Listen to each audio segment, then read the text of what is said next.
नमस्ते। मेरा नाम है दीपाली और स्वागत है आप सभी का बेताल 25 की 22वीं कहानी में, जिसका नाम है चार ब्राह्मण भाइयों की कथा। तो चलिए शुरू करते हैं। जब राजा विक्रमादित्य ने एक बार फिर बेताल को पकड़ा तो उसने हर बार की तरह एक नई कहानी शुरू कर दी। बेताल ने कहानी सुनाते हुए राजा विक्रमादित्य से कहा, कुसुमपुर नाम के एक नगर में एक ब्राह्मण परिवार रहा करता था। ब्राह्मण के परिवार में 4 बेटे और उनकी पत्नी थी। ब्राह्मण अपने परिवार के साथ सुखी सुखी जीवन बिता रहा था। अब एक दिन अचानक ब्राह्मण बीमार हो गया। उसकी हालत दिन ब दिन खराब होती चली गई। सेहत में सुधार न होने के कारण एक दिन ब्राह्मण की मौत हो गई। ब्राह्मण की मौत के दुख में उसकी पत्नी भी सती हो गई। ब्राह्मण और उसकी पत्नी की मौत के बाद उनके रिश्तेदारों ने 4 लड़कों को अकेला देख उनका सारा धन छीन लिया। पूरी तरह से कंगाल होने पर चारों भाई अपने नाना के यहाँ रहने चले गए। अब कुछ दिन तक तो सब ठीक ठाक चला, लेकिन बाद में नाना के घर में भी ब्राह्मण के चारों बेटों के साथ बुरा व्यवहार किया जाने लगा। इस स्थिति को देखते हुए चारों भाइयों ने निश्चय किया कि उन्हें कोई विद्या ग्रहण करनी चाहिए ताकि लोग उनके माता पिता की तरह ही उनका भी सम्मान करें। यह सोचकर चारों भाई चारों दिशाओं में अलग अलग चल दिए।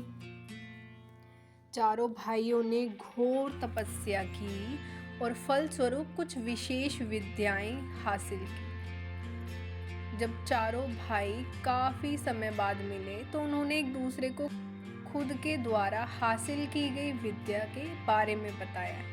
एक ने कहा, मैं मरे हुए जीव की हड्डियों पर मांस चढ़ा सकता हूँ। दूसरे ने कहा, मैं मांस पर खाल और बाल बना सकता हूँ।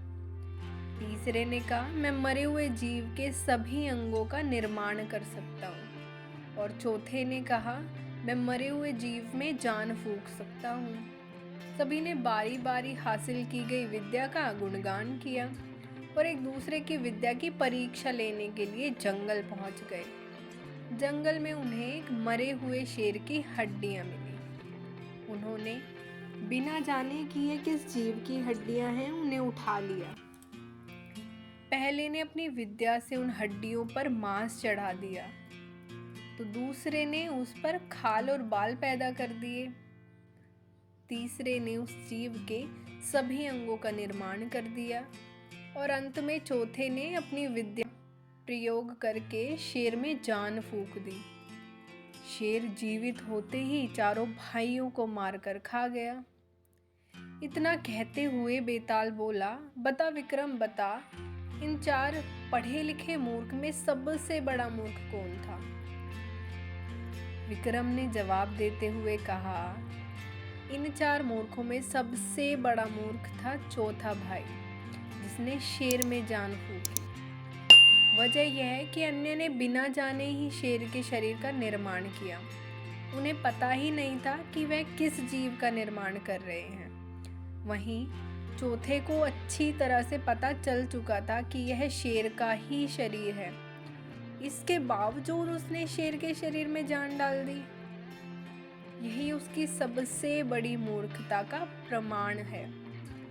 विक्रम का जवाब सुनकर बेताल बोला, विक्रम, तूने बिल्कुल ठीक जवाब दिया है, लेकिन तूने मेरी शर्त तोड़ दी।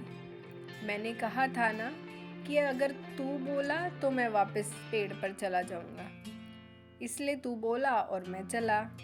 इतना कहकर बेताल एक बार फिर वहीं पेड़ पर जाकर लटक जाता है।